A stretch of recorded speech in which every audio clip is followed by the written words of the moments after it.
The Gospel of 2 Corinthians chapter 12 1-21. Paul's vision and his thorn. I must go on boasting.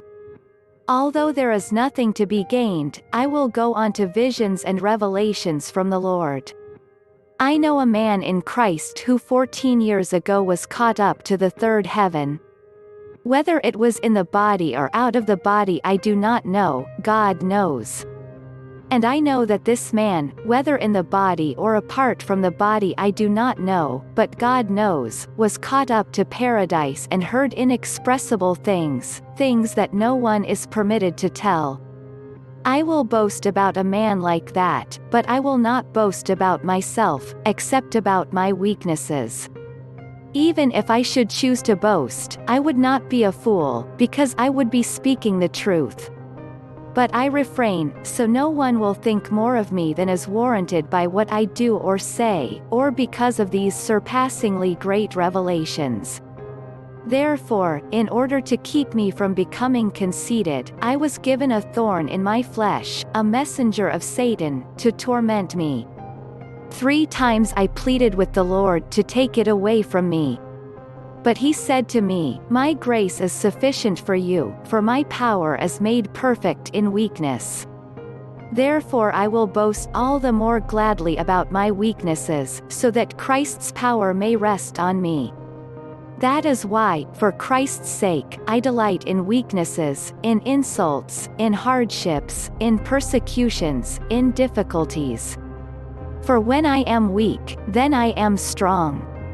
Paul's concern for the Corinthians. I have made a fool of myself, but you drove me to it. I ought to have been commended by you, for I am not in the least inferior to the super-apostles, even though I am nothing.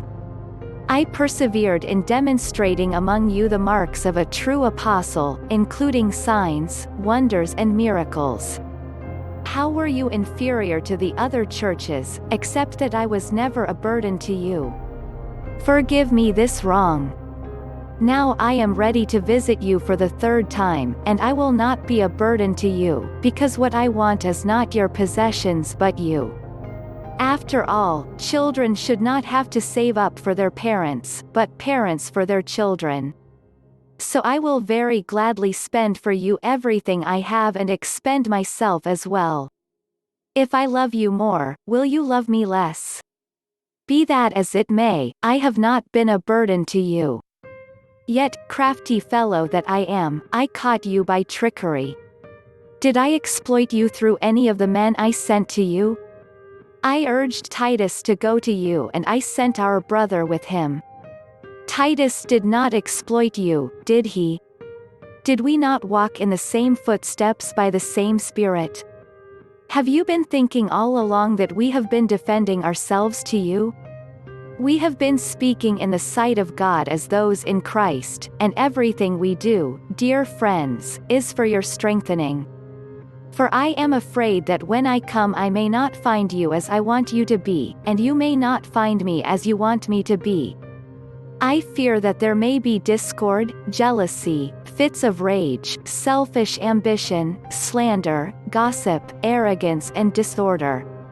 I am afraid that when I come again my God will humble me before you, and I will be grieved over many who have sinned earlier and have not repented of the impurity, sexual sin and debauchery in which they have indulged.